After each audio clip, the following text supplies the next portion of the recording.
Hi friends, good evening. இன்றைக்கி டே 2. நேற்றுக்கு 1773 ஆக்ட்லேருந்து 1857 வரைக்கும் இருக்கிற கம்பெனி ரூல் இது நம்ம நேற்றுக்கு பார்த்தோம்.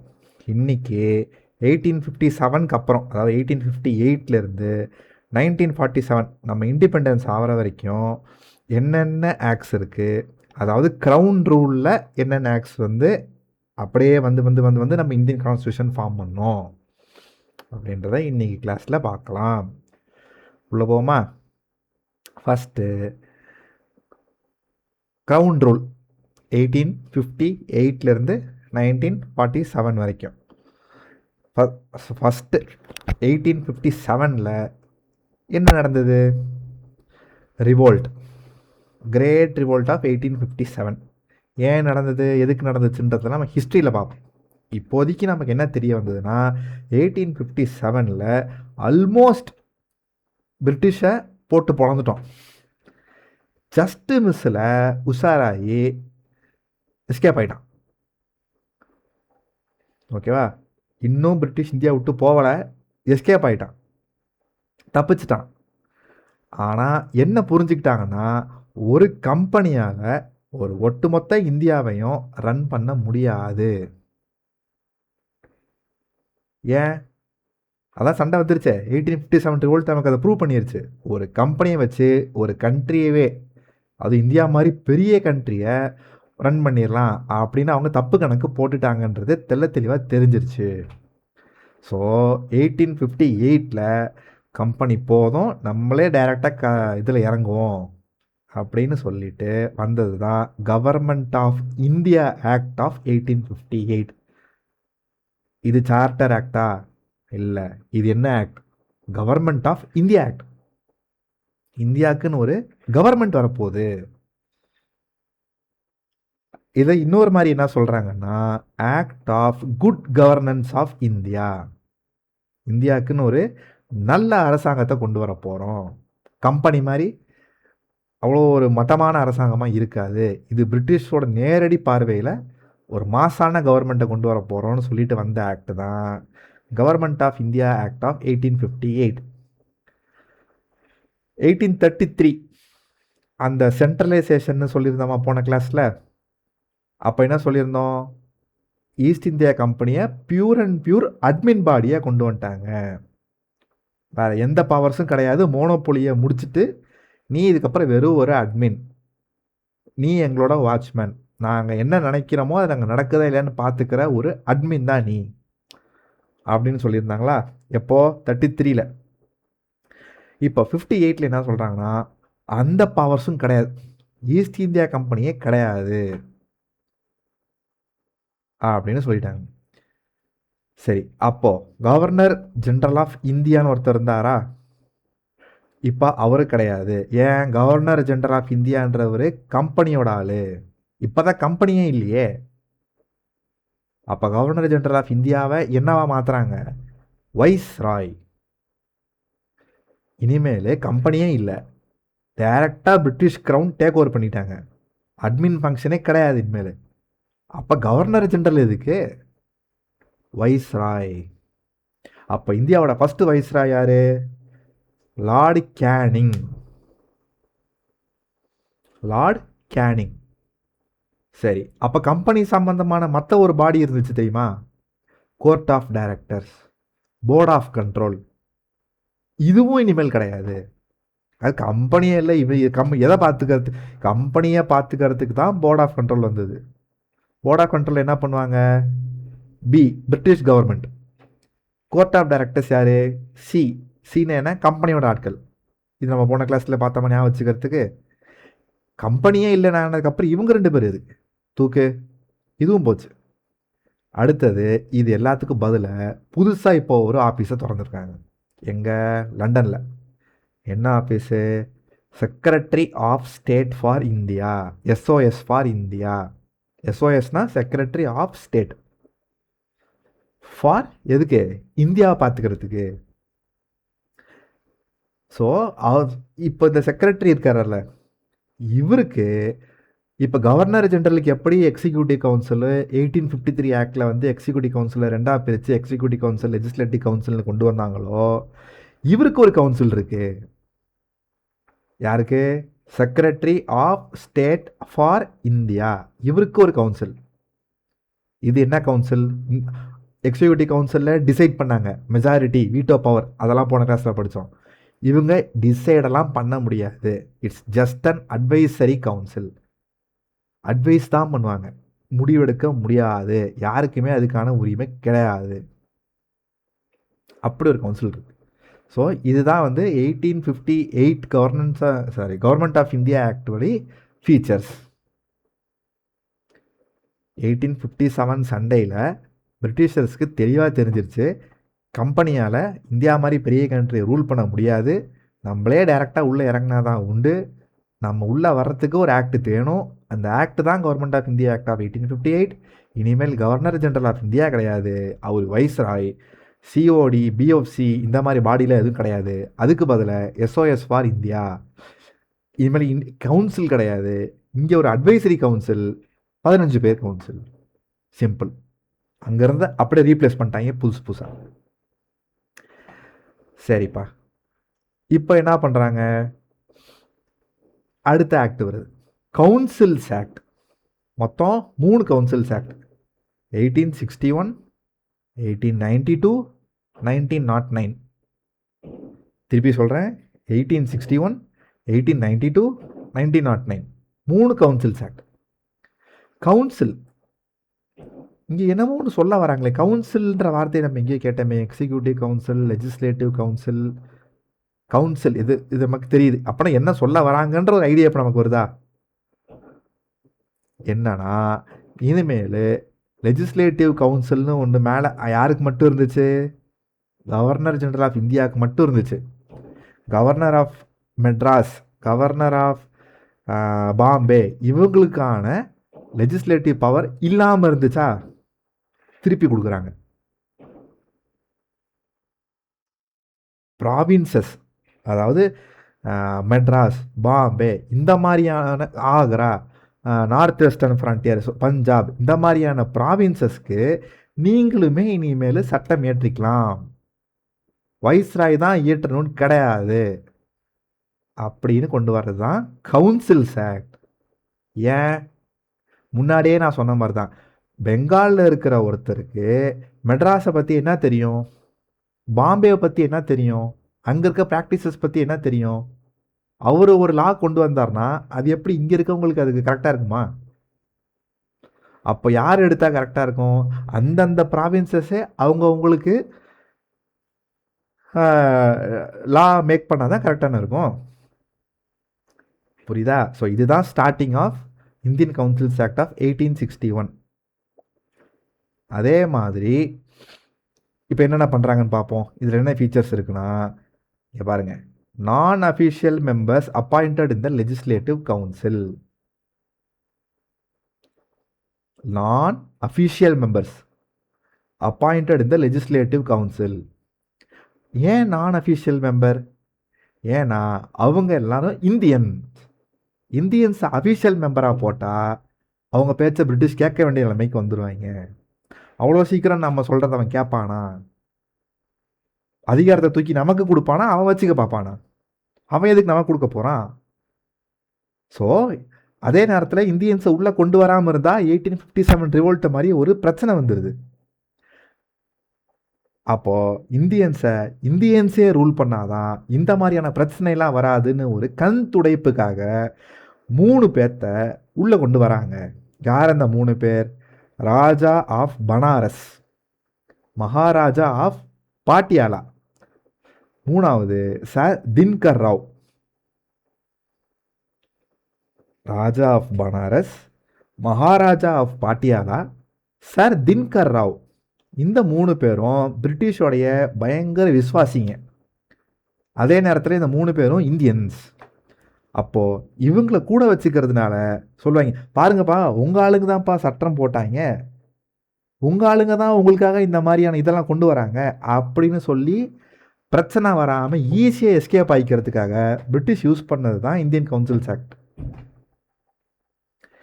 சரி, அதே மாதிரி அந்த நேரத்தில் இதுக்கு முன்னாடி யார் சொன்னேன், கவர்னர் ஜெனரல் ஆஃப் இந்தியான்றத வைஸ்ராயா மாறிட்டாரு. அந்த வைஸ்ராய் யாரு, லார்ட் கேனிங். இப்போ இந்த லார்ட் கேனிங் என்ன பண்ணுறாரு, போர்ட்ஃபோலியோ சிஸ்டம்னு ஒன்று கொண்டு வராரு. அதாவது இப்போ ஹெல்த்னா ஹெல்த்துக்குன்னு ஒரு ஆள், ஒரு மந்திரி மாதிரி. எஜுகேஷனா எஜுகேஷனுக்கு ஒரு மினிஸ்டர் போ. லாண்ட் ஆர்டரா போலீஸா அதுக்கு ஒரு மினிஸ்டர் நீ போ. உன் வேலை அது மட்டும்தான். அந்த டிபார்ட்மெண்ட்டுக்கு என்ன வேணாலும் நீ முடிவு எடுத்துக்கோ. நீ என்ன கூட கேட்கணும் அவசியம் இல்லை, நீ ஏன் முடிவு எடுத்து பண்ணிக்க. ஆனால் நீ இன்னொரு டிபார்ட்மெண்ட்டில் முடிவு எடுக்கக்கூடாது. போர்ட்ஃபோலியோ உன் துறைக்கு நீ தான் இன்சார்ஜ். மற்ற யாரும் உன் துறைக்கு வரமாட்டாங்க, நீ யாரும் மற்ற துறைக்கு போய் முடிவு எடுக்கக்கூடாது. இப்படின்ற மெத்தடை கொண்டு வராரு. இன்னைக்கு சிஸ்டமில் மினிஸ்டர்ஸ் இருக்காங்களா, health minister, electricity minister, transport minister, அது மாதிரி ஏகப்பட்ட மினிஸ்டர் இருக்காங்களா. இதெல்லாம் எங்கேருந்து வந்துச்சு, கவுன்சில்ஸ் ஆக்ட் ஆஃப் 1861 அங்கேருந்து பார்த்து இன்னைக்கு நாளில் நம்ம யூஸ் பண்ணுறோம். ஸோ ஒரு இன்ஸ்பிரேஷனாக அதை எடுத்திருக்கோம். ஓகேவா. சரி, அதே மாதிரி north western province, frontier province, Punjab, இந்த 2 இடத்துலையும் புது லெஜிஸ்லேட்டிவ் கவுன்சில் வந்தது. புதுசாக Bengal, north western frontier province, Punjab, இந்த 3 இடத்துலையும் லெஜிஸ்லேட்டிவ் கவுன்சில் ஓப்பன் பண்ணாங்க. ஆர்டினன்ஸ் பவர் யாருக்கு கொடுத்துருக்காங்க, வைஸ்ராய். அதாவது ஒரு எமர்ஜென்சி டைமில் கவர்னரு, சாரி இந்த இடத்துல வைஸ்ராய், இனிமேல் நம்ம கவர்னர் ஜெனரல் கிடையாது, இனிமேல் வைஸ்ராயில் வைஸ்ராயே எமர்ஜென்சி டைமில் அவரே ஒரு முடிவு எடுத்து அவரே ஒரு சட்டத்தை கொண்டு வரலாம். பிரிட்டிஷ் கவர்மெண்ட்டோட பர்மிஷன் வாங்குற வரைக்கும் வெயிட் பண்ண தேவையில்ல. ஒரு வெள்ளம், ஒரு பஞ்சம், ஏதோ ஒரு எமர்ஜென்சி, என்ன வேணா, ஒரு வார், என்ன வேணா இருக்கலாம். இவர் லெட்டரை போட்டு அங்கேருந்து லெட்டரை வர வரைக்கும் வெயிட் பண்ணிட்டு இருக்கணுமா. இந்த மாதிரி ஒரு அன்யூஷுவல் சர்க்கம்ஸ்டான்சஸில் viceroy is now given the power of ordinances, அவசர சட்டம். இந்த ஆர்டினன்ஸோட வேலிடிட்டி 6 months. இது எங்கேயோ பார்த்த மாதிரி இருக்கா அப்படின்னா, நம்ம இந்தியன் கான்ஸ்டிடியூஷனில் ஆர்டிகல் 123, ஆர்டிகல் 213, 123, 213 ஈஸியாக வச்சுக்கலாம். 123ன்றது ஆர்டினன்ஸ் பவர் ஆஃப் பிரசிடென்ட். அவசர காலத்தில் பிரசிடென்ட் என்னென்ன சட்டம் ஏற்ற முடியுன்றத சொல்கிறத 123. 213ன்றது ஸ்டேட் லெவலில் கவர்னரோட ஆர்டினன்ஸ் மேக்கிங் பவர். இதோடைய ஸ்டார்டிங் பாயிண்ட் எது, இந்தியன் கவுன்சில்ஸ் ஆக்ட் ஆஃப் 1861.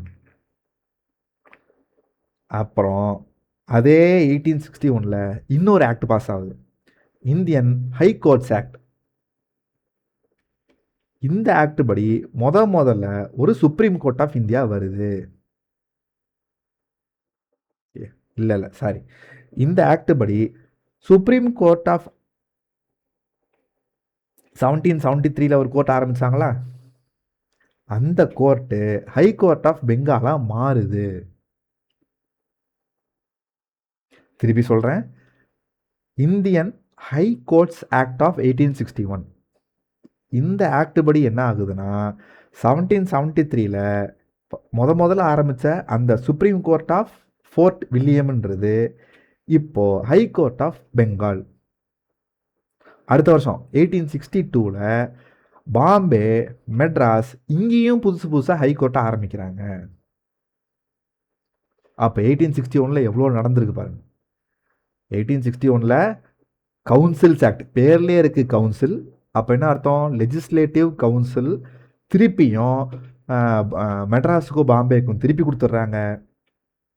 இனிமேல் வைஸ்ராய் தான் மொத்த இந்தியாவுக்கும் சட்டம் ஏற்றுவார்னு கிடையாது, அந்தந்த ப்ராவின்சஸில் அவங்கவுங்களே சட்டத்தை ஏற்றிக்கலாம்.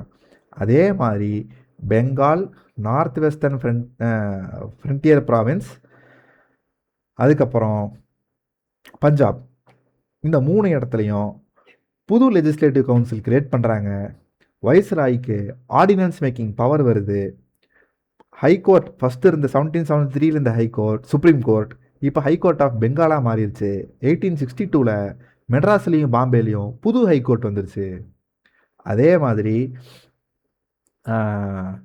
போர்ட்ஃபோலியோ சிஸ்டம் ஒரு டிபார்ட்மெண்ட் கிரியேட் பண்ணி இந்த டிபார்ட்மெண்ட்டுக்கும் ஒரு இன்சார்ஜ் போடுறாங்க. யார்? Lord Canning. லார்ட் கேனிங் யார்? வைஸ்ராய். எப்படி திருப்பி திருப்பி நம்ம சொல்லிகிட்டே இருக்கோம், எப்படி மாற்றி மாற்றி ஆங்கிளில் சொல்கிறோம், அப்போ தான் அது மறக்காது. அதே மாதிரி லெஜிஸ்லேட்டிவ் கவுன்சிலில் நான் அஃபிஷியல் இந்தியன் மெம்பர்ஸ் உள்ள ஃபஸ்ட் டைம் போகிறாங்க. யார் அந்த 3 பேர்? Raja of Banaras, Maharaja of Patiala, sir Dinkar Rao. அவ்வளோதான். 1861 இதுக்கு மேலே நம்ம படிக்கிறதுக்கு பாயிண்ட்ஸே கிடையாது. முடிச்சிட்டோம்.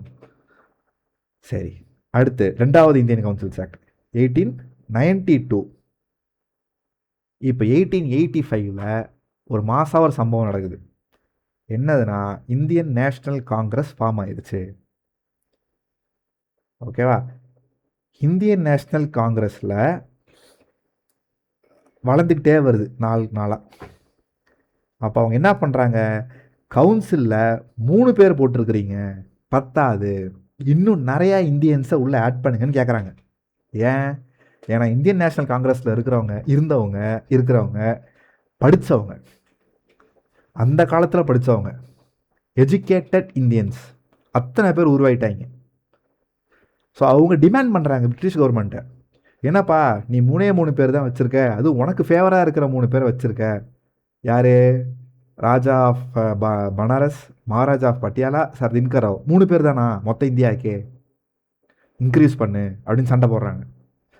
பிரிட்டிஷ் கவர்மெண்ட் பார்க்குறான், சரி ஓகே, நம்மளும் கொஞ்சம் ஸ்ட்ரென்த்தை ஏற்றுவோம், மினிமம் 10 பேர் கொண்டு வருவோம். எவ்வளோ? மினிமம் 10 பேர் கொண்டு வருவோம், மேக்சிமம் 16 பேர் இந்தியன்ஸ். ஆனால் ஸ்ட்ரென்த்து ஏற்றின மாதிரி ஆச்சா? ஆனால் அஃபிஷியல் மெஜாரிட்டி இன்னமும் பிரிட்டிஷ் கிட்ட தான் இருக்குது. விட்டுருவான் அவ்வளோ சீக்கிரம்? சரி, அடிஷ்னல் மெம்பர்ஸ் ஆட் பண்ணுறீங்க. எங்கே ஆட் பண்ணுறீங்க? சென்டர்லேயும் ஆட் பண்ணுறாங்க, ப்ராவின்சஸ்லேயும் ஆட் பண்ணுறாங்க. நாளைக்கே இதை ஒரு கொஸ்டினாக கேட்கலாம். 1892 ஆக்ட் படி வெறும் சென்ட்ரல் லெஜிஸ்லேட்டிவ் கவுன்சிலில் மட்டும்தான் ஸ்ட்ரென்த் இன்க்ரீஸ் ஆச்சு. தப்பு. Both centre and province. எவ்வளோ? 10 பேர் மினிமம், 16 பேர் மேக்சிமம். அஃபிஷியல் மெஜாரிட்டி இந்தியன்ஸ் தெரிஞ்சா கொடுக்கல. இன்னமும் இந்தியன்ஸ் நான் அஃபிஷியல் தான், அஃபிஷியல் கிடையாது. அஃபிஷியல் மெஜாரிட்டி யார்கிட்ட இருக்குது? பிரிட்டிஷ்ட இருக்குது. சரி, 16 பேர்னு வச்சுப்போம், அதிகபட்சம் 16 பேர் உள்ளே போயிட்டாங்க. என்ன பண்ணுவாங்க? பட்ஜெட்டை டிஸ்கஸ் பண்ணலாம் தடவை. ஆனால் பட்ஜெட்டில் ஓட் பண்ண முடியாது. டிஸ்கஸ் பண்ணலாம், ஏன் சார் இந்த டிபார்ட்மெண்ட்டுக்கு இவ்வளோ கம்மியாக கொடுக்குறீங்க, கொஞ்சம் ஏற்றி கொடுங்க, இதுக்கு எதுக்கு இவ்வளோ அதிகமாக இருக்குது, கொஞ்சம் குறைங்கன்னு சொல்லலாம். ஓட் பண்ண முடியாது. ஃபைனல் டெசிஷன் பிரிட்டிஷ் தான் எடுப்பான். அதே மாதிரி எக்ஸிக்யூட்டிவை கேள்வி கேட்கலாம். கேள்வி கேட்குறதுக்கு கூட 6 நாளைக்கு முன்னாடியே நோட்டீஸ் கொடுக்கணும். இன்றைக்கி லோக்சபாவில் இதே மாதிரி ஒரு சிஸ்டம் இருக்குது. அந்த டாபிக் வரப்போ அதை நான் சொல்கிறேன். இப்போதைக்கு இதை மட்டும் ஞாபகம் வச்சுப்போம். எக்ஸிக்யூட்டிவை கேள்வி கேட்குறதுக்கு, எக்ஸிக்யூட்டிவ்னா பேசிக்காக மந்திரியை கேள்வி கேட்குறதுக்கு, மந்திரினா எந்த மந்திரி? போர்ட்ஃபோலியோவுக்கு போட்டிருக்காங்களே இன்சார்ஜ், அவங்க தான். அவங்கள்ட்ட நீ ஒரு கொஸ்டின் கேட்கணுன்னா 6 days முன்னாடி நோட்டீஸ் கொடுக்கணும். நான் அவங்கள்ட்ட இந்த கேள்வி கேட்க போகிறேன், நீங்கள் கொஞ்சம் பாயிண்ட்ஸ்லாம் ப்ரிப்பேர் பண்ணிக்கிட்டு வாங்கன்னு சொல்லணும். ஒரு கேள்வி தான் கேட்க முடியும். ஒரு கேள்வி கேட்டுட்டு பதில் வரும், அந்த பதிலுக்கு இன்னொரு கேள்வி கேட்க முடியாது. அந்த கேள்விக்கு பேர் என்ன? Supplementary question. கேட்க முடியாது, ஒரு கேள்வி தான் கேட்க முடியும். சப்போஸ் அவன் கேட்குற கேள்வி கொஞ்சம் நியாயமான கேள்வியாக இருக்குன்னா வைஸ்ராய் ரிஜெக்ட் பண்ணிடுவார். அந்த மாதிரி கேள்வியே கேட்க விட மாட்டார். ஸோ வைஸ்ராய்க்கு கொஸ்டினை ரிஜெக்ட் பண்ணுற பவரும் இருக்குது. இன்றைக்கி டேட்டில் பார்லிமெண்ட்டில் ஸ்பீக்கருக்கு, லோக்சபாவோட ஸ்பீக்கருக்கு இதே மாதிரி பவர் இருக்குது. அது அந்த டாபிக் வரப்போ நம்ம பார்ப்போம். இதை தெரிஞ்சு வச்சுப்போம். அங்கே வரப்போ ரிலேட் பண்ணுவோம், லிங்க் பண்ணுவோம். லிங்க் பண்ணாதான் கொஸ்டின் எப்படி கேட்டாலும் எழுத முடியும். சரியா? அதே மாதிரி தடவை இன்டைரக்ட் எலெக்ஷன்ஸ் மாதிரி வச்சு சீட்டை ஃபில் பண்ணாங்க. அப்படின்னா இப்போ இந்த 16 பேர் டைரெக்டாக வந்து பிரிட்டிஷை கை நீட்டி நீ வா நீ வா அப்படி கிடையாது. சில பல இன்ஸ்டிடியூஷன்ஸ், சில பல ஆஃபீஸஸ் இவங்கெல்லாம் சேர்ந்து ஒரு மெம்பர்ஸை கொடுத்தாங்க. டைரெக்டாக எலெக்ஷன் வச்சு ஓட்டு போட்டு மக்கள் அனுப்பலை, அந்த ஆஃபீஸர் செலக்ட் பண்ணி அனுப்பிச்சாங்க. So it's kind of indirect election.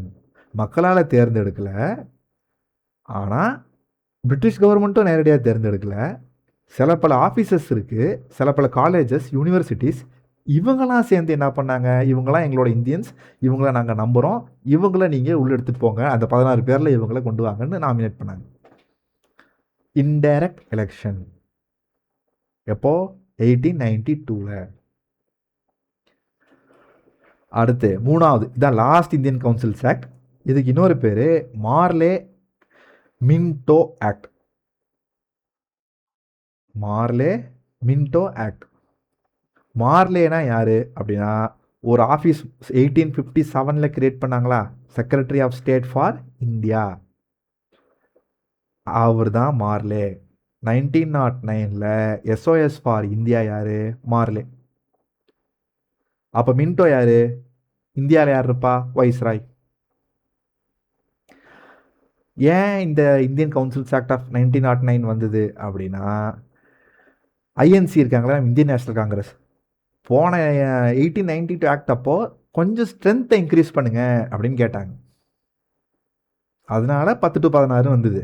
இப்போ என்ன கேட்குறாங்கன்னா, இந்த 1909க்கு கொஞ்சம் 2 வருஷத்துக்கு முன்னாடி, இது ஹிஸ்ட்ரியில் வரும், சும்மா எந்த இருந்தாலும் பரவாயில்ல, ஒரு போனஸ் நான் இப்போ சொல்கிறேன், இது ஹிஸ்ட்ரி சப்ஜெக்ட் இருந்தாலும் ஒரு போனஸாக சொல்கிறேன். 1907 இந்தியன் நேஷனல் காங்கிரஸ் 2ஆக பிரியுது, ஸ்பிளிட், சூரத் ஸ்பிளிட். சூரத்துன்ற இடத்துல போட்ட ஐஎன்சியோட மீட்டிங்கில் இந்தியன் நேஷனல் காங்கிரஸ் 2ஆக பிரியுது. ஒரு குரூப் யாருன்னா மாடரேட்ஸ், இன்னொரு குரூப் யாருன்னா எக்ஸ்ட்ரீமிஸ்ட். எக்ஸ்ட்ரீமிஸ்ட் எல்லாரையும் வெளியேற்றிட்டு கட்சியை மாடரேட்ஸ் கைப்பற்றுறாங்க. எப்போ, சூரத் ஸ்பிளிட்டில். மிதவாதிங்க தமிழில். ஸோ இப்போது இவங்க என்ன பண்ணுறாங்கன்னா, பிரிட்டிஷ் கவர்மெண்ட்டை கேட்டுக்கிட்டே இருக்காங்க, இன்னும் கொஞ்சம் ஸ்ட்ரென்த் ஏற்றி கொடுங்க, இன்னும் கொஞ்சம் ஸ்ட்ரென்த் ஏற்றுங்கன்னு கேட்குறாங்க. இப்போ பிரிட்டிஷ் கவர்மெண்ட் என்ன பண்ணுறான், எக்ஸ்ட்ரீமிஸ்ட்டு போயிட்டானுங்க, மாடரேட்ஸ் தானே, இவங்க சாஃப்டான பீப்புள், இவங்களை நம்ம கைக்குள்ளே வச்சுப்போம், ஸ்ட்ரென்த்துன்னு ஏற்ற சொல்கிறாங்க, ஏற்றி விடு அப்படின்ட்டு 16 இருந்து மேக்ஸிமம், எதில் போன இதில் கவுன்சில் சாக்ஸில் 16 தான் மேக்ஸிமம். இப்போ 16 இருந்ததை 60 கொண்டு வந்துட்டாங்க. 16 இருந்ததை 60க்கு கொண்டு வந்துட்டாங்க. இப்போவும் சென்ட்ரலில் அஃபிஷியல் மெஜாரிட்டி பிரிட்டிஷ் கிட்ட தான் இருக்கு. ஆனால் ப்ராவின்சஸில் தடவை, ப்ராவின்சஸ்னால் என்னது, மெட்ராஸ், பாம்பே, பெங்கால், இந்த மாதிரி இந்தியா இல்லை, ஆனால் அந்தந்த இடம். இங்கே யாருக்கு அஃபிஷியல் மெஜாரிட்டினா, தடவை சில இடங்களில் இந்தியன்ஸுக்கும் கொடுக்குறாங்க, ஃபஸ்ட்டு டைம்.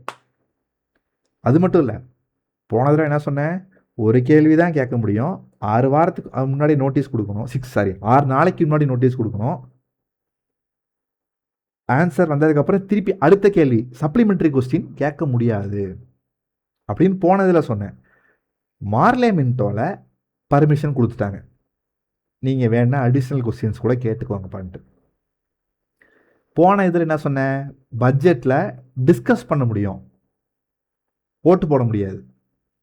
இப்போ ஒரு படி மேலே போய் பட்ஜெட் டிஸ்கஸும் பண்ணலாம், ரெசல்யூஷனும் பாஸ் பண்ணலாம், தீர்மானம் ஏற்றலாம், இருந்தாலும் ஓட்டிங் போட முடியாது. அது இன்னமும் பிரிட்டிஷ் கையில் தான் இருக்கு. புரியுதா? ஸோ போன 92 விட கொஞ்சம் அங்கே இல்லாததை கொஞ்சம் ஏற்றிருக்காங்க 1909.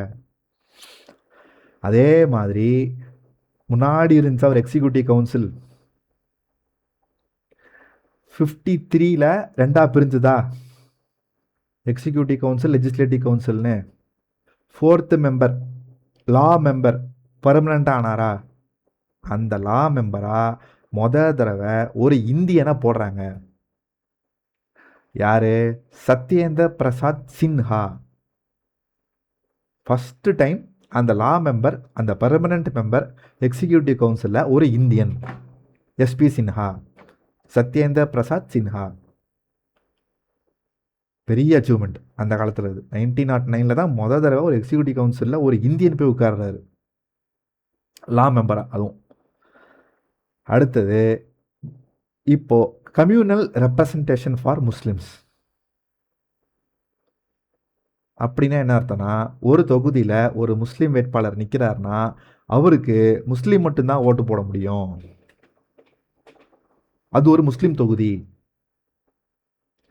இப்போ அங்கே என்னதான் அந்த தொகுதியில் ஹிந்துஸ் இருந்தாலும் அவங்களால ஓட்டு போட முடியாது. கம்யூனல் ரெப்ரசன்டேஷன் முஸ்லீம்ஸுக்கு மட்டும். இப்படி பண்ணால் என்ன ஆகும்? மற்ற ரிலீஜனில் இருக்கவங்களுக்குலாம் கடுப்பாகும். அதுதான் வேணும் இவங்களுக்கு. எப்படி கேம் விளையாடுறாங்க பாரு, ஸ்பிளிட் பண்ணுறாங்க, டிவைட் அண்ட் ரூல். 1905லேயே இப்போ கர்சன், லார்ட் கர்சன் அவர் இருந்தால், இதெல்லாம் ஹிஸ்ட்ரியில் வரும், இருந்தாலும் சும்மா ஒரு ஹிண்ட் மட்டும். பெங்கால் ரெண்டாக ஸ்பிளிட் ஆச்சு, ஒரு பக்கம் ஹிந்துஸ், ஒரு பக்கம் முஸ்லீம்ஸுன்ட்டு. அதை அப்படியே கண்டினியூ பண்ணுறாங்க. முஸ்லீம்ஸுக்கு செப்பரேட்டாக ஒரு தொகுதி எலக்டோரேட் கொடுத்து, இந்த இடத்துல முஸ்லீம்ஸ் தான் ஓட்டு போட முடியும், ஹிந்துஸால் ஓட்டு போட முடியாதுன்னு ஒரு கலவரத்தை கிரியேட் பண்ணுறாங்க. அதனால தான் நம்ம என்ன பண்ணுறோம், லார்ட் மின்டோ அவர் என்னன்னு சொல்கிறோம், father of communal electorate. Father of communal electorate. சரி, அங்கேருந்து ஒரு 10 வருஷம். இப்போ இவ்வளோ நேரம் 3 என்ன படித்தோம், இந்தியன் கவுன்சில்ஸ் ஆக்ட். இப்போ அடுத்து படிக்க போகிறது 2 government of India act. First 1919 ஒன்று, அடுத்தது 1935 ஒன்று. 1919 வந்த கவர்மெண்ட் ஆஃப் இந்தியாவோட ஆக்டோட பேர் மான்டேகு செம்ஸ்ஃபோர்டு. மான்டேகுன்றது SOS for India, secretary of state for India. செம்ஸ்ஃபோர்டுன்றது வைஸ்ராய். 1919. இப்போ என்ன சொல்கிறானுங்கன்னா, ஏன் இந்த ஆக்ட் வந்தது அப்படின்னா, 10 வருஷத்துக்கு முன்னாடி இந்த 1909 ஆக்ட் எதுக்கு வந்தது? மாடரேட்ஸை சந்தோஷப்படுத்துறதுக்கு. அவங்களோட டிமாண்ட் என்ன? Strength increase பண்ணுங்கன்றது. 16லேருந்து 60 கொண்டு வந்தாங்க. அதுக்கப்புறம் என்ன நடந்ததுன்னா, 1914 1918 வரைக்கும் வேர்ல்டு வார் 1 நடந்தது. வேர்ல்டு வார் 1ல் இங்கிலீஷ் கவர்மெண்ட்டுக்கு அதிக சப்போர்ட் பண்ணது இந்தியன்ஸ். அவங்க வேர்ல்டு வாருக்கு நம்ம ஆளுங்க செத்தாங்க. அப்போ திருப்பி நமக்கு ஏதோ ஒன்று கொடுக்கணும்ல. அப்போ பிரிட்டிஷ்காரன் என்ன சொன்னான், நான் உங்களுக்கு பதிலுக்கு ரெஸ்பான்சிபிள் கவர்மெண்ட் கொடுக்குறேன்னு சொன்னான். எப்படி சொல்லியிருக்கான் பார்த்தீங்களா? அவரே சொன்னாரா? Very good, very good. அவன் என்ன நமக்கு தரான்? ரெஸ்பான்சிபிள் கவர்மெண்ட் தரானா. 1858 என்ன சொன்னான்? குட் கவர்மெண்ட் அப்படின்னா. இப்போ என்ன சொல்கிறான் 1919 ரெஸ்பான்சிபிள் கவர்மெண்ட்டுன்றான். வார்த்தைகள்லாம் மாறுது, காட்சிகள் மாறலை. அப்புறம் என்ன ஆகுது அப்படின்னு பார்த்தோம்னா, இதில் இப்போ என்னென்ன ஃபீச்சர்ஸ் ஃபஸ்ட்டு பார்ப்போமா? ப்ரொவின்ஷியல் லெவலில் டயார்கி. டைனா என்ன? 2 தோ. டைசெக்ஷன், 2ஆக பிரிக்கிறோம். அப்போ டைனா என்ன? 2. டிவைடு, அதில் ஷார்ட் என்ன? டை. ஸோ 2. என்ன அந்த 2 அப்படின்னா, டிரான்ஸ்ஃபர்டு சப்ஜெக்ட்ஸ், ரிசர்வ்டு சப்ஜெக்ட்ஸ். அப்படின்னா என்னப்பா அப்படின்னா, சிம்பிளாக போயிடுவோம். ரிசர்வ்டு சப்ஜெக்ட்னா ரொம்ப முக்கியமான பவர் இருக்கக்கூடிய area. Example, law and order, police, administration, எஜுகேஷன்லாம் இல்லை, இப்போதைக்கு இந்த 3 நான் வச்சுப்போம். Law and order, police, defence, இந்த மாதிரி முக்கியமான மேட்டர்லாம் ரிசர்வ்டு சப்ஜெக்ட். அப்போ டிரான்ஸ்ஃபர்டு சப்ஜெக்ட்னா முக்கியம் இல்லாத மீதி, அதாவது பொறுப்புகள் இருக்கிறது. எஜுகேஷன், ஹெல்த்து, இதெல்லாம் பிரிட்டிஷ் இன்ட்ரெஸ்ட் இருக்கா? கிடையாது. அவனுக்கு தேவை என்ன? நம்மளை ஆட்சி பண்ணணும், காசு சம்பாதிக்கணும். அந்த மாதிரி இருக்கிற துறையெல்லாம் அவன் வச்சுக்கிட்டான். இந்த மாதிரி பொறுப்பு இருக்கிற துறையெல்லாம் இந்தியன்ஸுக்கு கொடுத்துட்டான். அப்போது டயார்கினா 2 சப்ஜெக்ட் ஞாபகம் வச்சுக்கலாம். ஒன்று ரிசர்வ்டு சப்ஜெக்ட், ரிசர்வ் பண்ணி வச்சுருக்கிறாங்க யாருக்கு, பிரிட்டிஷுக்கு. இன்னொன்று ட்ரான்ஸ்ஃபர், அவன் நம்ம தலையில் கட்டினது ட்ரான்ஸ்ஃபர் பண்ணி விட்டது. சிம்பிளாக போயிருச்சா? சரி, இப்போ ரிசர்வ்டு சப்ஜெக்டை யார் ஹேண்டில் பண்ணுவா? Executive council, governor. ட்ரான்ஸ்ஃபர் சப்ஜெக்ட்ஸை யார் இப்போ ஹேண்டில் பண்ண போகிறது? Governor plus legislature. Executive reserved, legislature transferred. இப்படியும் பார்ப்போம். எக்ஸிக்யூட்டிவ் கவுன்சிலில் ஒரே ஒரு இந்தியன், லெஜிஸ்லேட்டிவ் கவுன்சிலில் 60 இந்தியன். அப்போ லெஜிஸ்லேட்டிவ் கவுன்சிலை வச்சு ரன் பண்ணுறது தான் ட்ரான்ஸ்ஃபர்ட் சப்ஜெக்ட், அவன் நமக்கு கொடுத்தது. எக்ஸிக்யூட்டிவ் கவுன்சில் கம்மி இந்தியன்ஸை வச்சுக்கிட்டு அவன் டீல் பண்ணுறது, அவ்வளோதான் ரிசர்வ் சப்ஜெக்ட். ஈஸியாக புரியுதா? இது ப்ரொவின்சஸ் லெவலில், சென்ட்ரலில் கிடையாது. இந்த மாதிரி ப்ராவின்சஸில் 2 சப்ஜெக்ட். அப்போ சென்ட்ரலில் என்னது? Bicameral. இன்றைக்கி நம்ம இந்தியன் பார்லிமெண்ட் எப்படி இருக்குது? மேலவை கீழவை, லோக்சபா ராஜ்யசபா. இது எங்கேருந்து வந்தது அப்படின்னா இங்கேருந்து தான் வந்தது. 1919 ஃபஸ்ட்டு மாண்டேகு செம்ஸ்ஃபோர்டு இவங்களுடைய இந்த government of India act of 1919 special feature தான் பை கேமரல் லெஜிஸ்லேச்சர். எங்கே? சென்ட்ரலில். ஸ்டேட்டில் என்னது? டையார்கி. ப்ராவின்சஸில் என்னது? டையார்கி. சென்ட்ரலில் என்னது? Bicameral. Bicameralism. 2 பைனா என்ன? 2. என்ன அந்த 2? Upper house, lower house. First time இந்த அப்பர் ஹவுஸ்லேயும் லோயர் ஹவுஸ்லேயும் டைரக்ட் எலெக்ஷன்ஸ் வச்சு மெம்பர்ஸ் எடுக்கிறாங்க. இதுக்கு முன்னாடி என்ன சொன்னேன்? Indirect election 1909. 1919 டைரக்ட் எலெக்ஷன்ஸ், மக்களே ஓட்டு போடுறான். சரி, அப்போ அதே மாதிரி போன இதில் வெறும் முஸ்லீம்ஸுக்கு மட்டும் செப்பரேட் எலக்டோரேட் இருந்துச்சு. யார் கொண்டு வந்தா? மின்டோ. அவர் என்னன்னு சொல்கிறோம்? Father of communal electorate. இப்போ முஸ்லீம்ஸ் மட்டும் கிடையாது, இன்னும் கொஞ்சம் பேருக்கும் செப்பரேட் எலக்டோரேட் கொண்டு வராங்க, இன்னும் உடைக்கிறாங்க ஒத்துமையாக. இப்போ யார் யாருக்கு? Sikhs, Anglo Indians, Indian Christians, Europeans. இந்த 4 பேர்த்துக்கு முஸ்லீம்ஸோட சேர்த்து அடிஷ்னலாக செப்பரேட் எலக்டோரேட் கொடுக்குறாங்க. அந்தந்த இடத்துல அவங்க தான் அந்த நாட்களை தேர்ந்தெடுக்க முடியும். இப்போ ஒரு இடத்துல சீக் நிற்கிறாருன்னா அந்த இடத்துல சீக்ஸ் தான் ஓட்டு போட்டு அந்த இடத்துல அவங்களோட மெம்பர் ரெப்ரசன்டேட்டிவ் தேர்ந்தெடுக்க முடியும். அந்த இடத்துல இருக்க ஹிந்து ஓட்டு போட முடியுமா? முடியாது.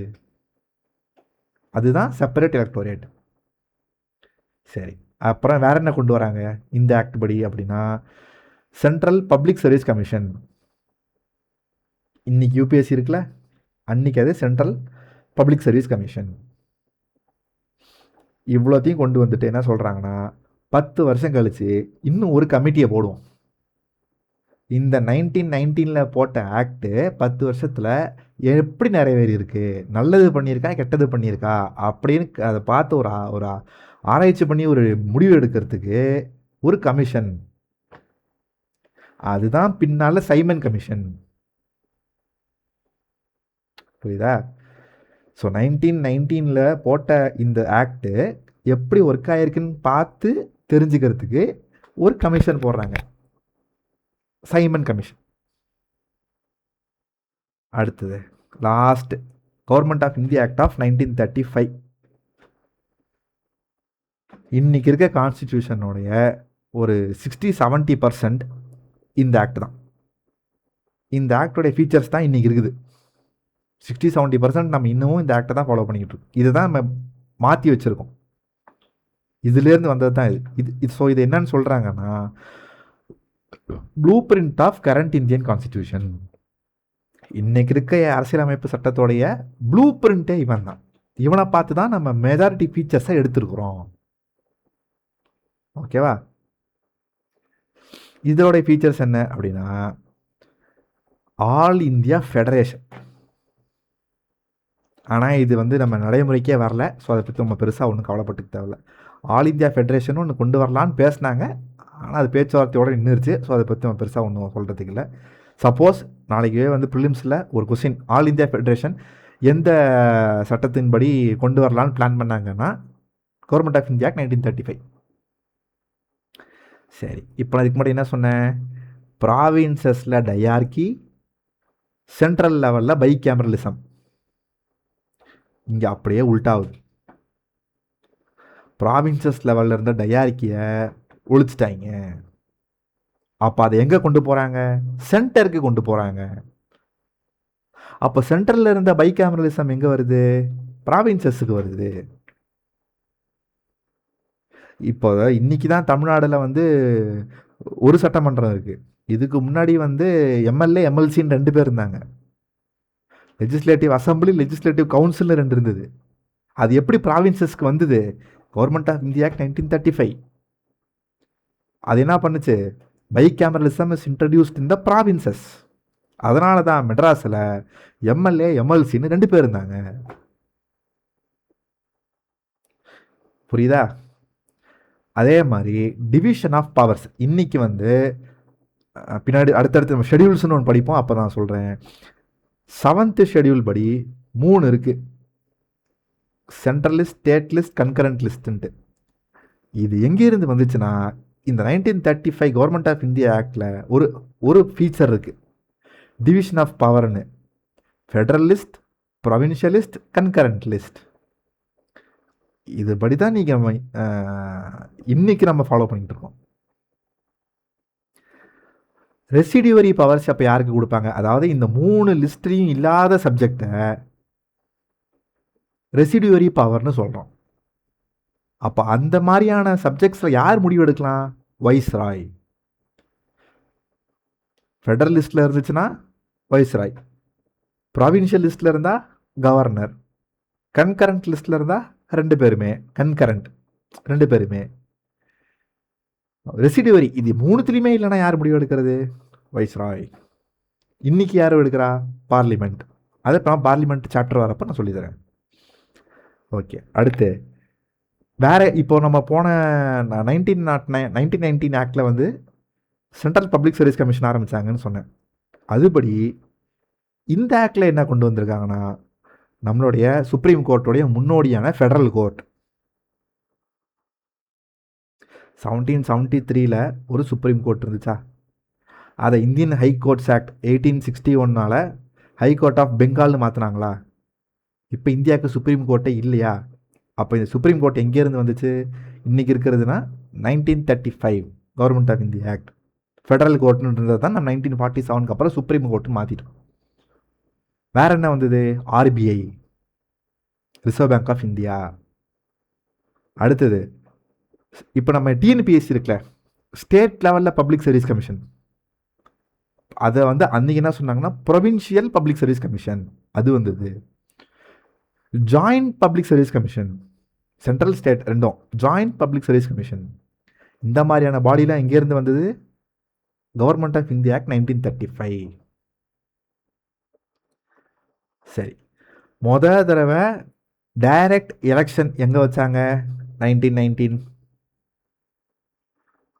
அப்போ கொஞ்சம் பேர் தான் ஓட்டு போட்டாங்க, படிச்சிருந்தா மட்டும்தான் ஓட்டு. அதை கொஞ்சம் வைடன் பண்ணி 10% ஆஃப் த பாப்புலேஷனுக்கு கொண்டு போகிறாங்க. முன்னாடி ஒரு 1%, 2% தான் ஓட்டு போட்டு இருந்தாங்க.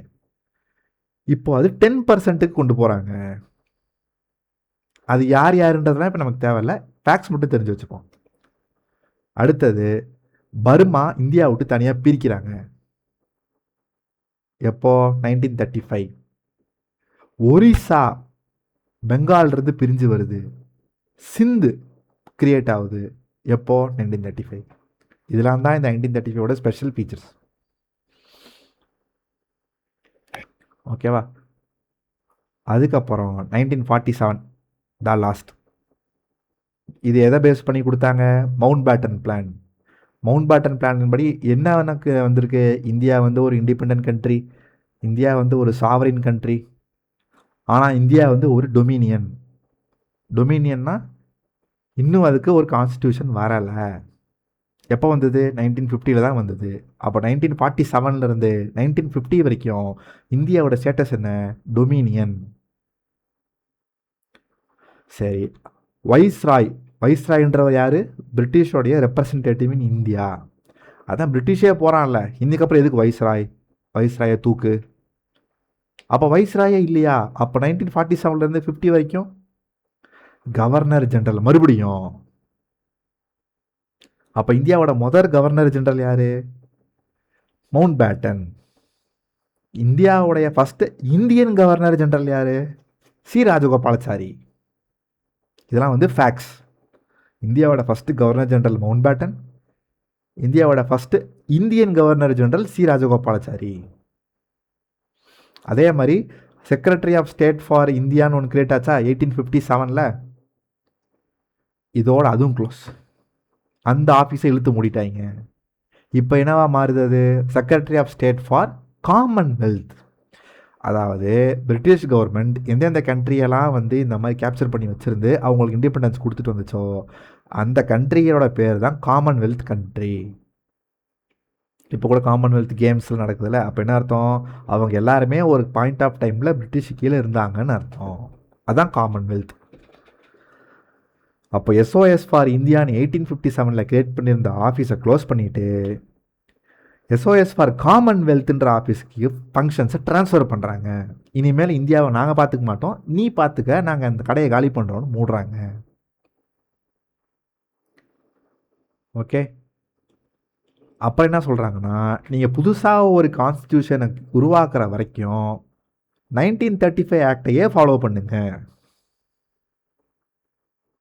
அதே மாதிரி கவர்னர் ஜெனரல் நினச்சா இல்லை இந்த கான்ஸ்டியூயன்ட் அசம்பிளி நினச்சா, கவர்னர் ஜெனரல் இல்லை கான்ஸ்டியூயன்ட் அசம்பிளி நினச்சா இது வரைக்கும் போட்ட பிரிட்டிஷோடைய எந்த லாவை வேணாலும் நீக்கிடலாம், இன்க்ளூடிங் த 47 ஆக்ட், 1947 ஆக்ட். இப்போ இவ்வளோ நேரம் நம்ம சொன்னாலும் 1947 ஆக்டுன்னு, இந்த ஆக்டையே செல்லாதுன்னு நம்ம தூக்கி எறியலாம் அப்படின்ற பவரை கொடுத்தது யார்? Indian independence act of 1947. எவ்வளோதான், சிம்பிளாக முடிஞ்சிச்சு. ஓகேவா?